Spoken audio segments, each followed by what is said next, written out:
Hello, my chicklets. Welcome to the second entry in our Flip the Script series. Today is A Hero's Bargain. This one is a little silly, so I do hope you enjoy it.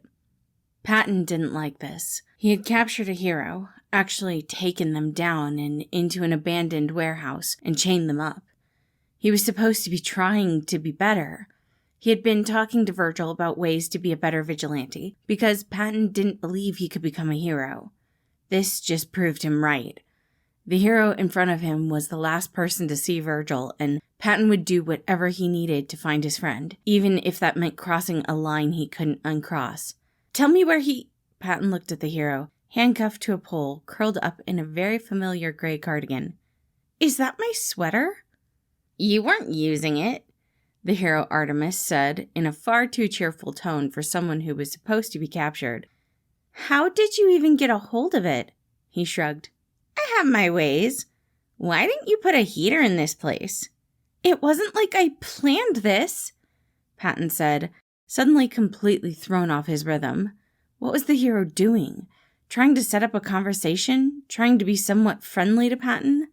It didn't make a single bit of sense. So, you just kidnapped a superhero without a plan? The howling winds outside shook the windows in the same way Patton shook with frustration. He didn't want to kidnap a hero, but Virgil was missing and he needed his best friend back. Look, just tell me what you did with him and I'll let you go. Though he knew it wasn't much of a threat, this man obviously thought he held all of the cards, even though he was chained up.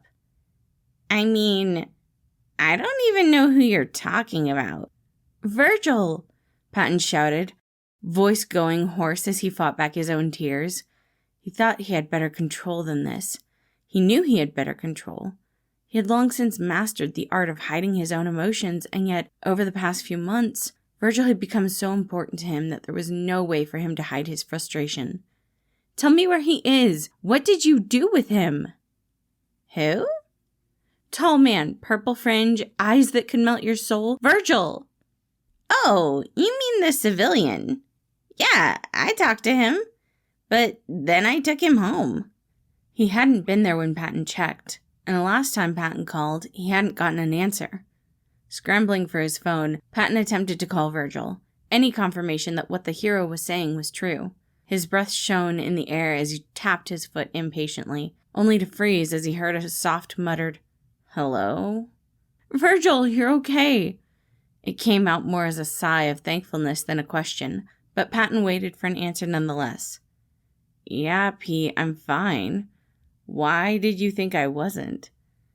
I saw you talking to some hero, and then you weren't at home, and your job said you called out, and I couldn't get a hold of you? Shit, I forgot to call you back. I'm sorry, Patton. The hero thing was no big deal. He wanted information on you, but I didn't tell him anything. Other than that, I got sick. Been at home most of the past 2 days, except for when I went to get some medication. Saw your call, but kind of forgot about it when I fell back to sleep. Patton slid to his knees, heaving out a sigh, but quickly covering his mouth.